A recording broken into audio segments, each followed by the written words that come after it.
Hello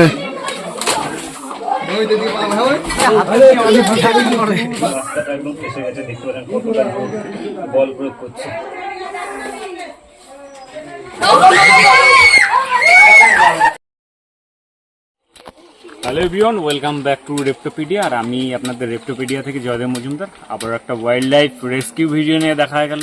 just একটা rescue সেরে আসলাম এক জায়গা থেকে, সেখান থেকে র্যাপিড আবার আরেকটা জায়গা আসতে হলো। এটা লোকেশন, পাড়াটার নাম কি আছে?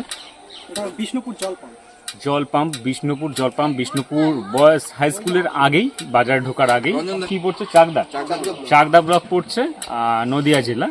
তো এখানে বিষধর সাপ বাড়ির মধ্যে রয়েছে। আর আশেপাশে এটা প্রপার গ্রাম অঞ্চলও বলা যায় না, আবার একদম টাউনশিপও না, এরকম জায়গা। তো ঘরের মধ্যে কোনো জ্বালানি আছে, জ্বালানির মধ্যে কিন্তু বিষধর সাপ ঢুকে আছে। তো যেহেতু গরম আস্তে আস্তে পড়ে যাচ্ছে, রাতেও অল্প অল্প ঠান্ডা পড়ছে। আর এই ওয়েদারটাই কিন্তু বর্ষার সময় যেরকম সাপ বেরোয় সেরকম সাপ বেরোয়, কারণ এটা খুব সুটেবল ওয়েদার বলা চলে সাপের জন্য।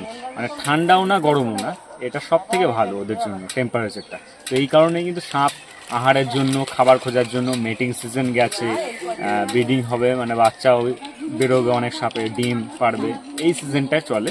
তো সেই কারণেই কিন্তু সাপ ঘরের মধ্যে ঢুকে আছে। কী সাপ আছে বের করার চেষ্টা করব, খুব সেফলি কাজ করার চেষ্টা করব। আর আমি এত বছর ধরে সব সময় চেষ্টা করি সেফলি কাজ করার, কারণ প্রচুর আগে স্ট্যান্ড করতাম। সেই স্ট্যান্ডের ফটো আমি একদিন দেখাবো, যেগুলো এখন টোটালি ব্যান করেছি নিজের কাজগুলোকেই, অন্যভাবে কাজ করি এখন। তো ভিডিওর সঙ্গে কন্টিনিউ করবো। ওখান থেকে সাইড হও। অনেকটা। এবার আমি ছাদের থেকে ছবি তুলেছি, এবার ছবি তোলার পরও আবার নিচের দিকে নামলো। যতটা বুঝতে পারলো মোটামুটি ভালোই বড় হবে, মোটামুটি 4 ফুটের কাছাকাছি মনে হচ্ছে আছে। আচ্ছা, তো এই যে দেখতে পাচ্ছেন ঘর, একদম বসত ঘরের সামনেই, সাইডেই একদম বাথরুম রয়েছে সাইডে। এরকম পজিশনে কিন্তু সাপ রয়েছে, যেটা খুবই বিপজ্জনক, যে কোনো টাইমে কোনো অ্যাক্সিডেন্ট হতেই পারে। তো এই কারণেই কিন্তু সাপটা রেস্কিউ করা প্রয়োজন। কাঠে দেখেছিলেন কতক্ষণ আগে? দেখেছি ওই যে ফার্স্ট যখন ফোন করলাম তখন। আচ্ছা, তারপরের থেকে আমরা পুরো নজর রাখছি, কারণ ওদিকে পাঁচিল রয়েছে। বেরোয়নি। হ্যাঁ, এই মোটা দেখেছেন? অনেক মোটা। হ্যাঁ, এই যে মোবাইলে দেখেন। ছবি দেখেছি, আমি বুঝেও গেছি কি সাপ আছে। সেটা দুটো দেন, ঠিক আছে। আর দড়ি দেন একটা ভালো, হ্যাঁ, যেটা বাঁধা যাবে ভালো, এরকম। তুই বুঝতে পারছিস তো এই বিষয়ে? এইভাবে ব্যাগিং আগে থেকে রেডি করে নিলাম, সবসময় যেটা হয় না। আর আজকে কাপড়ের ব্যাগও আছে, সবসময় যেটা অনেক সময় বস্তা নেওয়া হয় যায়। ব্যাগটা খুলতে হবে দাদা। ওই তুমি ওই আংটাটা দিয়ে টান দাও, এই যে তারের দিকটা, এই তোমার ডানার দিকটা। হ্যাঁ, এখানে ইলেকট্রিক কিছু আছে? না, ইলেকট্রিক কিছু না।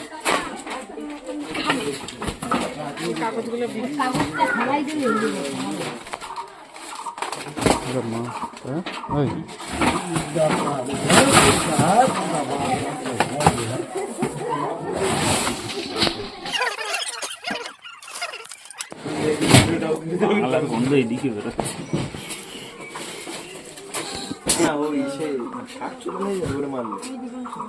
সাপ মরে দিতে পারে।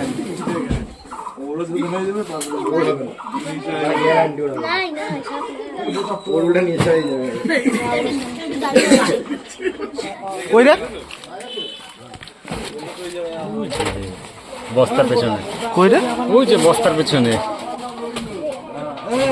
ফোকাস হয়, দেখেছি? ওই যে বডি নাকি ওটা? হ্যাঁ হ্যাঁ হ্যাঁ, টানো না তুমি, টানো, লেট আছে এখন। ভেতরে কিন্তু একদম সাপ রয়েছে, অনেকটা ভেতরে রয়েছে রাসেল সাইপার। এই বস্তাটার পেছনেই দেখতে পাচ্ছেন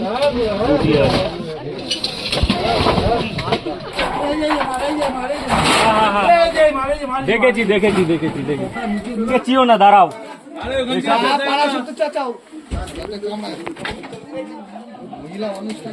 ধীরে সুস্থে কাজ করা, ক্লিয়ার করে দাও ওইদিকে।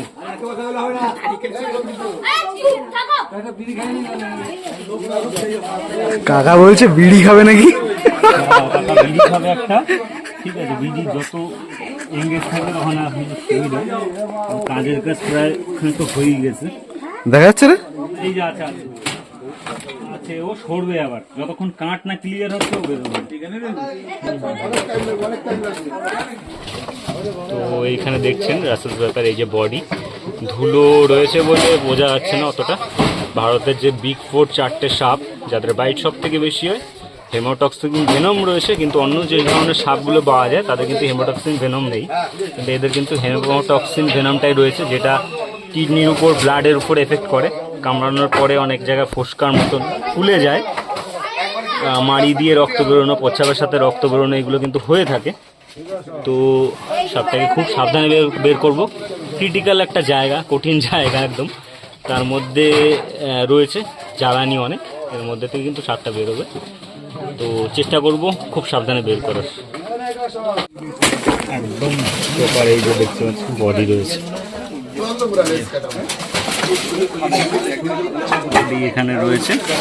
এই যে কালার, এই কালার যদি কাঠের মধ্যে মিশে থাকে বা শুকনো পাতার মধ্যে, তাহলে কিন্তু বোঝা প্রায় মুশকিল হয়ে পড়ে। অনেক সময় চোখের সামনে থাকলে বোঝা যায় না। দেখতে পাচ্ছেন যে চাঁদের মতন ডিজাইন বা গোল গোল টাকার মতন ডিজাইন, এর থেকে কিন্তু বোঝা যায়।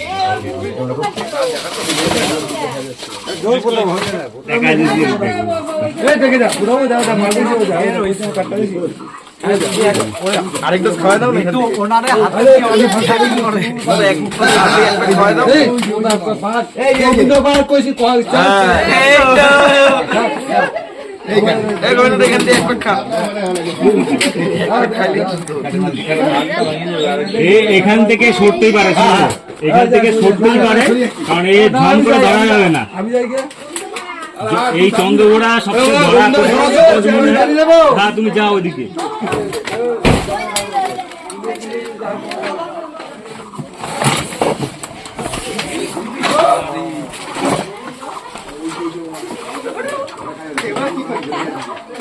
আবার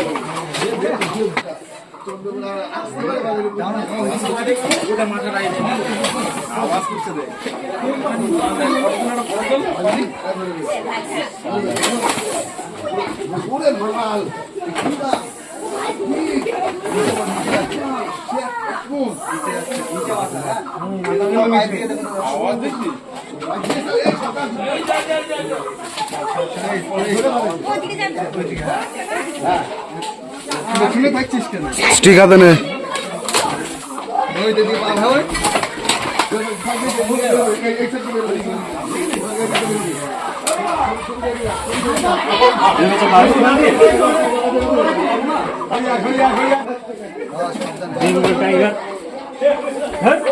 এখন মুশকিল হয়ে গেল, ওই জায়গাটাই ধরো, তুমি ওই জায়গাটাই চেপে ধরো, খুব মুশকিল হয়ে গেল। আমি এর জন্য বলেছিলাম আগের থেকে পরিষ্কার করতে বলেছিলাম বারবার করে।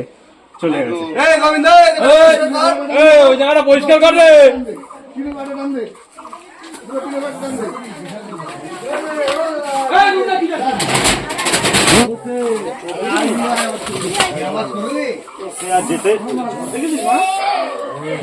রাস্তাটা আমাদের শেষ হয়ে গেছে বেরোনোর, কাঠ সরানোর জন্য।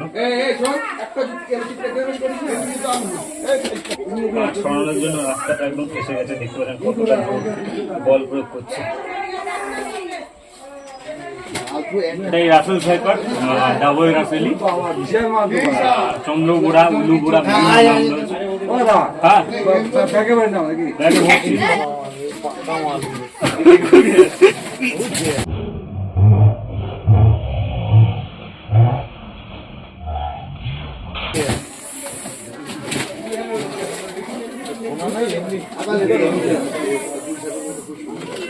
অনেক বড় দাঁত এটা, ছোট হলে সমস্যা হয় না, এত পাক মারছে তাও যায় না। দাদা দাদা দুটা দিদা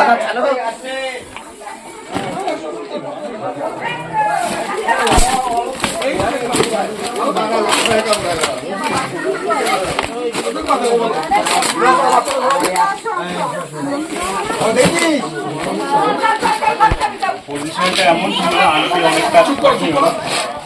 এটাই ডাবল রাসেলি, রাসেল ভাইপার, চন্দ্রগোড়া, উলুগোড়া। কাঠের মতন রং দেখছেন, এই কারণেই শুকনো জ্বালানি কাঠ এ ধরনের জায়গায় কিন্তু থাকে। ভারতের তীব্র বিষয়টা একটা সাপের মধ্যে হেঁটে হচ্ছে।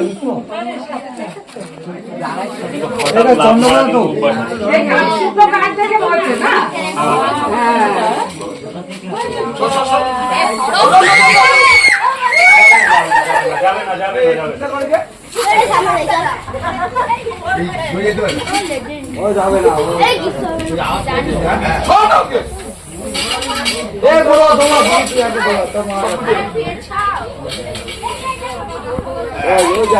করে দিলাম, রাখার কোনো দরকার নেই।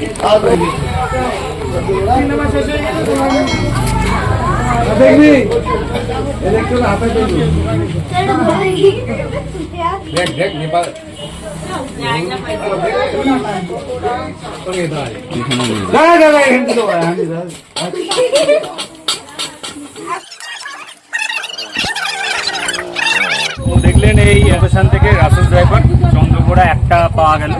অনেকেই ভাবেন যে জোড়া থাকে, সবসময় কিন্তু সাপ জোড়া থাকে না, জোড়া থাকার টাইমটা চলে গেছে। শীতের দিকে কিন্তু এরা জোড়া থাকে রাসেল ড্রাইভার। এরা অভিজিতেরা সরাসরি বাচ্চার জন্ম দেয়, ডিমগুলো জড়ার মধ্যে ফেটে যায়, এইভাবে কিন্তু তারপরে বাচ্চা বেরিয়ে আসে। আগে একটা ভিডিও দেওয়া আছে, দেখবেন 48টা বাচ্চা বাড়িতে রেখে দিয়েছিলাম রাসেল ড্রাইভার, সেই বাচ্চার হয়েছে কিন্তু সেই 75টা অবধি বাচ্চা সরাসরি দিতে পারে, সেই রেকর্ড রয়েছে। আর রাসেল ভাইপার কামড়ালে সবসময় যেটা বলি, কোনো বাঁধন কিন্তু দেবেন না। বাঁধন দিলে নর্মালি আপনি হয়তো বেঁচে যেতেন, কিন্তু বাঁধন দেওয়ার পরে কিন্তু সেই অঙ্গটা যেখানে বাঁধন দিচ্ছেন, হাত বা পা, কেটে বাদ দিতে হতেই পারে। রাসেল ভাইপারের বিষটা হেমোটক্সিক ভেনম, এই কারণে কিন্তু খুব তাড়াতাড়ি রক্তকে, হিমোগ্লোবিনকে নষ্ট করে। আর বেশি দেরি হলে যদি 100 মিনিটের মধ্যে 100 mmAVS যদি না শরীরে যায়, তাহলে কিন্তু বিভিন্ন রকম ড্যামেজ হওয়ার চান্স থাকে রাসেল ভাইপারের কামড়ের ক্ষেত্রে। তো আমাদের কাজ ইনফরমেশন যদি ভালো লাগে, লাইক শেয়ার কমেন্ট করে সাপোর্ট করবেন, ভিডিও শেয়ার করবেন, কারণ এখনও অনেক মানুষ এই সাপ নিয়ে প্রচুর অন্ধবিশ্বাসে ভোগে। অনেক অন্ধবিশ্বাস চালু আছে, যেই কারণে কিন্তু মানুষ মারাও যায় ওঝার কাছে গিয়ে ঝাড়ফুঁক করে। দেখা হচ্ছে অন্য কোনো ভিডিওতে, ততক্ষণের জন্য বিদায় নিচ্ছি। সবাই ভালো থাকবেন এবং সুস্থ থাকবেন।